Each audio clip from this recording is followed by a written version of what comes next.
Hello दोस्तों, आज हम लोग पढ़ेंगे क्लास 10 में पूछे जाने वाले के का मान, जो कि एग्जाम में बहुत बार पूछा, हर एक एग्जाम में पूछता है, हर एक साल। के का मान, के का मान ज्ञात कीजिए जब तीनों बिंदु सरेख हो, यानी त्रिभुज में आप लोग पढ़ेंगे हम लोग की के का मान ज्ञात कीजिए जब तीनों बिंदु का हो, सरेख हो। तो मान लिया कि बिंदु ए, यहाँ से हल लिखेंगे, हल माना माना बिंदु माना बिंदु ए 7, -2, 5, 1 बी 5, 1 और सी 3, के त्रिभुज के बिंदु है। 3, के सरेख है। हम मान लिया कि त्रिभुज के 3 बिंदु ए बी सी सरेख है। देखिए हम यहाँ पर त्रिभुज बनाते हैं। हमने पढ़ा था ना, त्रिभुज ए, यहाँ पर बी और यहाँ पर सी। ए का नियमक मान लिए, कितना दिया है 7, -2। इसके बाद बी का नियमक 5, 1 और सी का नियमक 3, के। त्रिभुज का क्षेत्रफल हमने पढ़ाया था पिछली क्लास में। देखिए जो पहला ए पर बिंदु होता है x1 और y1, यहाँ पर जो होता है x2 और y2, यहाँ पर जो होता है x3 और y3। तो अब बोल रहा है कि सरेख है। क्या बोल रहा है? सरेख है। तो जब तीनों बिंदु जब सरेख होते हैं तो हमारा त्रिभुज का जो क्षेत्रफल होता है 0 हो जाता है। यानी त्रिभुज का क्षेत्रफल लिखेंगे हम, त्रिभुज का क्षेत्रफल जब भी तीनों बिंदु सरेख हो जाए तो हमारे त्रिभुज का जो क्षेत्रफल होता है 0 बन जाता है।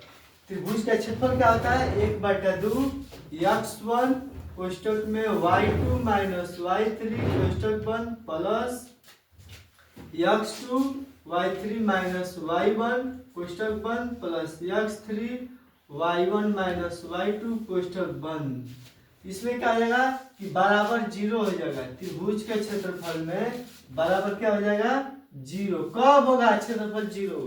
जब हमारा तीनों बिंदु सरेख हो तो हमारा जो त्रिभुज का क्षेत्रफल है 0 बन जाता है। तो आइए इस पर हम बैठाते हैं अपने 1/2 x1 का मान 7 कोष्टक में y2 - y3। देखिए पहला y2 यहाँ से खोजिए आप लोग, 3 था ना, 3 5 5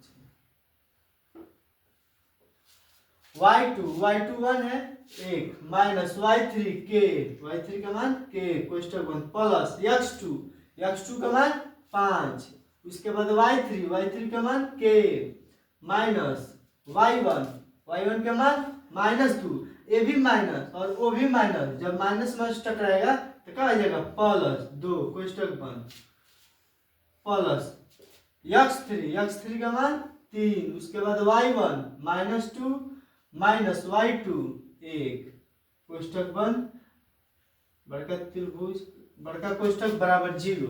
अब देखिए 1/2 है, 0 में कुछ नहीं तो बटा में 1 है, कुछ नहीं तो क्या है बटा में 1। 2 का 0 में गुणा आ जाएगा तो हो जाएगा इधर 0। यहाँ से 1/2 खत्म, क्योंकि 2 का गुणा हो जाएगा 0 में तो वहाँ 0 बना देगा। 1 में इतना से गुणा होगा तो 1 आएगा। अब देखिए 7 में 1 से गुणा होगा 7 में माइनस के से गुणा तो माइनस 7 के।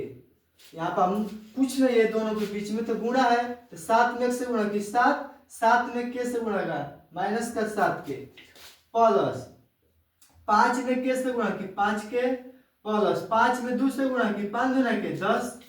यहाँ पर हम क्या कर रहे हैं कि 7 में इससे गुणा करें तो 7 में 1 से 7 में माइनस के से -7 के प्लस 5 में के से 5 के 5 दूना के 10 प्लस अभी रुकिए, यहाँ पर प्लस है और ये -2 है। तो जब प्लस और माइनस यानी 2 रंग का चिन्ह हो जाता है तो हमारा क्या बना रहता है? माइनस।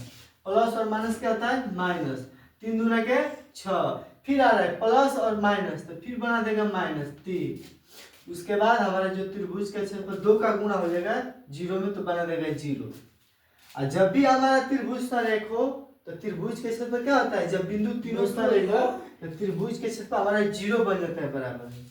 अब देखिए यहाँ से कुछ घटेगा कटेगा, पहले प्लस वालों को एक साथ जोड़ लेंगे 7 और प्लस 10 हो जाएगा 17। उसके बाद माइनस वालों को एक साथ -3 -6 माइनस का 9। उसके बाद -7 में से +5 के घटेगा, -7 में से +5 के घटेगा तो हमारा कितना बचेगा माइनस का 2 के बराबर 0।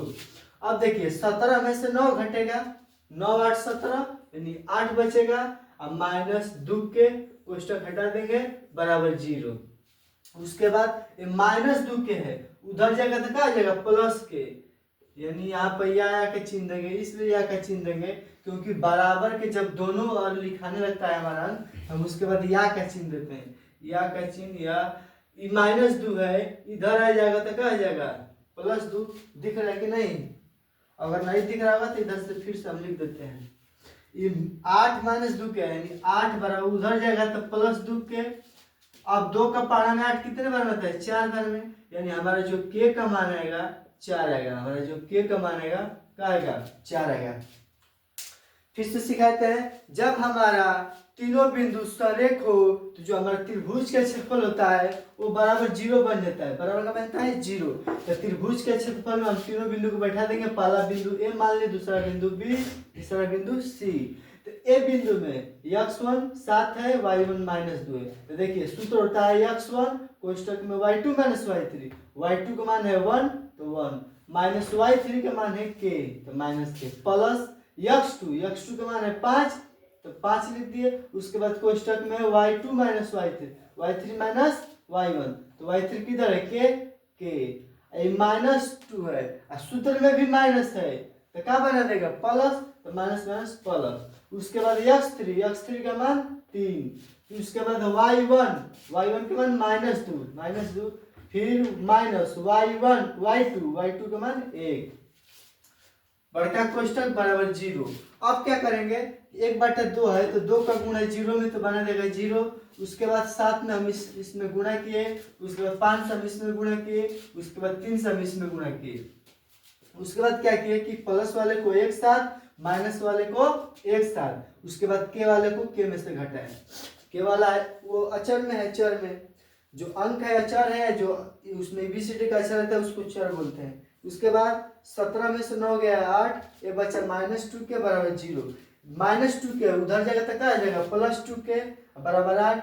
तो 2 का पारा में 8 4 बार में, यानी हमारा जो के का मान आएगा 4 आएगा। के का मान क्या आएगा 4 आएगा। अगर आप लोग के सवाल समझ में आया तो आप लोग इस सवाल को बना करके, जो हमारा दूसरा सवाल है इस सवाल को बना करके कमेंट बॉक्स में इसका उत्तर दीजिए। अगर वीडियो अच्छी लगी हो तो सब्सक्राइब कीजिए, फॉलो कीजिए और शेयर कीजिए अपने दोस्तों को। Thank you so much.